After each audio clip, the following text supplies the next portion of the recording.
You think the bottom of the ocean is silent? You are wrong.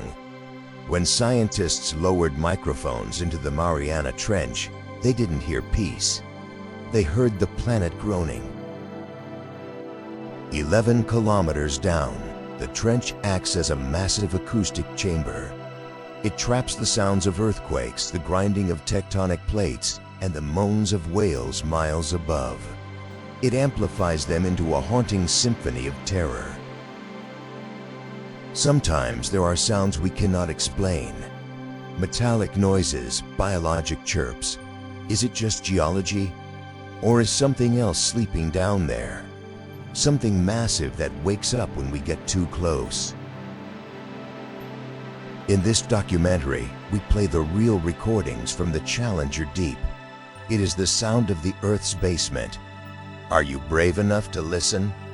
Click the link to hear what sleeps below.